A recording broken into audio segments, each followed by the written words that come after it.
یہ جو میں نے بتایا کہ اطاعت کلی، ہمہ تن، ہمہ وقت، ہمہ وجوہ، جزوی اطاعت نہیں، بس یہ ذرا نوٹ آف کاشن ہے۔ اگر ہم اللہ کا ایک حکم مانیں گے، ایک نہیں مانیں گے، یہ جزوی اطاعت ہے، یہ اللہ کو قبول نہیں ہے۔ اللہ کی طرف سے تو یوں سمجھیے کہ پیکج ڈیل ہے، ٹیک اٹ اور لیو اٹ، لینا ہے تو پورا لو ورنہ دفع ہو جاؤ، اللہ کو تمہاری ضرورت نہیں ہے، تمہیں اللہ کی ضرورت ہے۔ یا ایھا الذین آمنوا ادخلوا فی السلم کافہ، اے ایمان والو اسلام میں داخل ہونا تو پورے کے پورے ہو، ادھورے نہیں۔ اور سورہ بقرہ کی آیت نمبر 85 کے اندر تو جو وعید آئی ہے، افتؤمنون ببعض الکتاب وتکفرون ببعض، کیا تم ہماری کتاب، ہماری شریعت کے کچھ حصے کو مانتے ہو اور کچھ کو رد کرتے ہو؟ فما جزاء من یفعل ذلک منکم، تو جو کوئی بھی تم میں سے یہ روش اختیار کریں گے ان کی کوئی سزا اس کے سوا نہیں ہے، کان کھول کر سنیے، ان کی کوئی سزا اس کے سوا نہیں ہے کہ دنیا میں ذلیل و خوار کر دیے جائیں اور قیامت کے دن یردون الی اشد العذاب، شدید ترین عذاب میں جھونک دیے جائیں۔ وما اللہ بغافل عما تعملون، اللہ غافل نہیں ہے، بے خبر نہیں ہے، لا علم نہیں ہے اس سے کہ جو تم کر رہے ہو۔ تم اپنی داڑھیوں کے طول سے اللہ کو دھوکہ نہیں دے سکتے،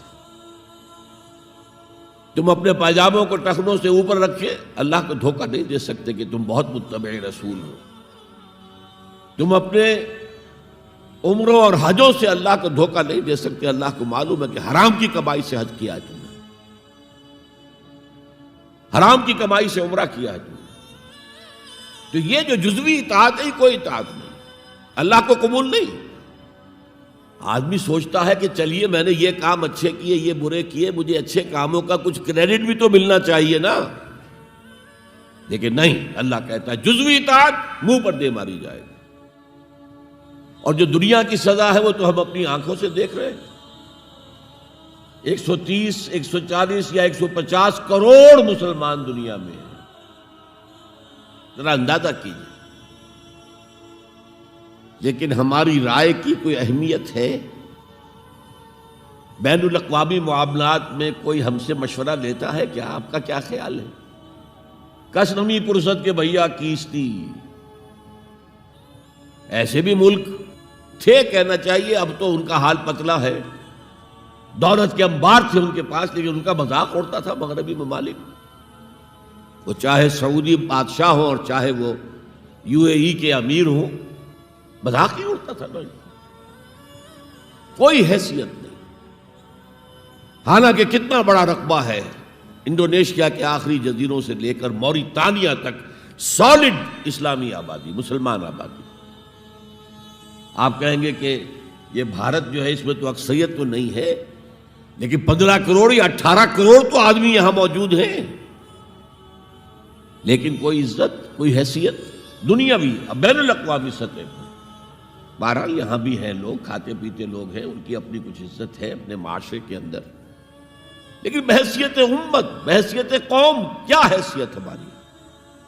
تو الا خزی فی الحیات الدنیا، وہ تو ہماری نگاہوں کے سامنے موجود ہے۔ اب قیامت کے دن کے بارے میں جو دھمکی اللہ نے دی ہے، وَيَوْمَ الْقِيَامَةِ يُرَدُّونَ إِلَىٰ أَشَدِّ الْعَذَابِ، قیامت کے دن شدید ترین عذاب میں جھونک دوں گا۔ اس پر اللہ سے معافی طلب کی جا سکتی ہے، دعا ہی کی جا سکتی ہے، اللہ ہم پر رحم فرمائیے۔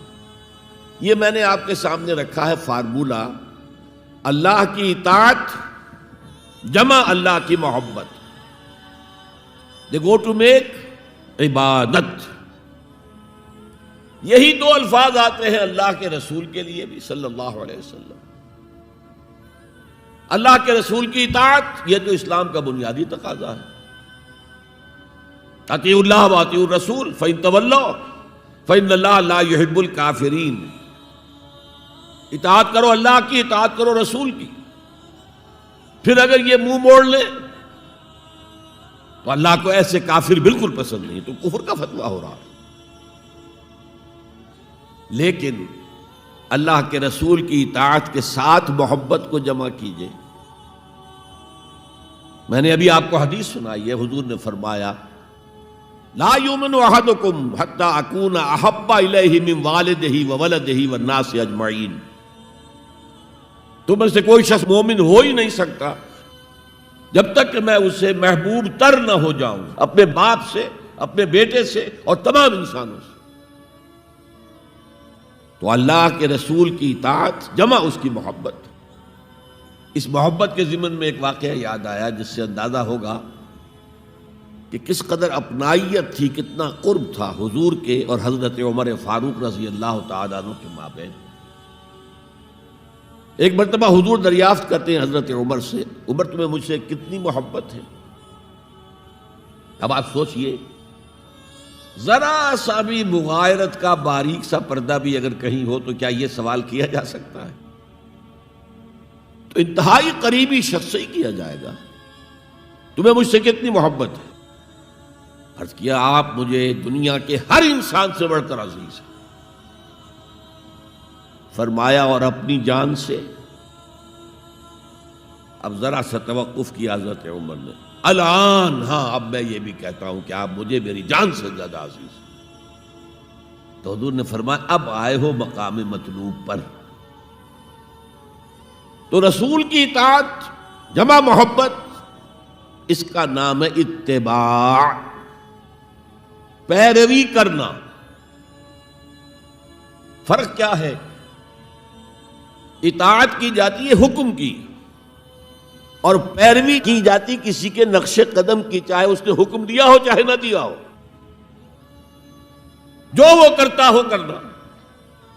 یہ ہے اتباع۔ یہ اطاعت سے بہت بلند شے ہو گئی۔ مثال کے طور پر یہ چھوٹی چھوٹی مثالیں، اصل اتباع کیا ہے وہ میں بعد میں عرض کروں گا۔ کوئی ایک صحابی بدو باہر سے آئے، ایک ہی دفعہ حضور کو دیکھا، حضور اس وقت اس حالت میں تھے کہ آپ کے بٹن جو ہے کھلے ہوئے تھے گریبان کے۔ انہوں نے پھر ساری عمر اپنے گریبان کے بٹن نہیں لگائے۔ میں نے اللہ کے رسول کو اس حال میں دیکھا ہے، میں تو ان کی پیروی کروں گا، حضور نے کوئی حکم تو نہیں دیا تھا۔ تو یہ جو محبت، شدید محبت کے تحت جو بات آئے گی اس کا نام اتباع ہے۔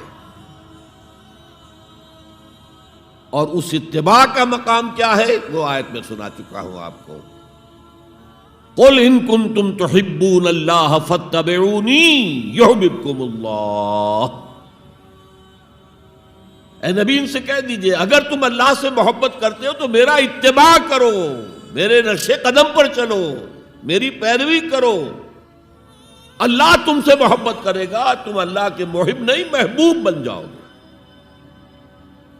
اور اگر کہیں کوئی لغزش ہو گئی، کوئی خطا ہو گئی، کہیں جذبات کی رو میں بہہ کر کوئی گناہ کر بیٹھے تو اللہ معاف فرما دے گا۔ اللہ بڑا غفور ہے، اللہ بڑا رحیم ہے۔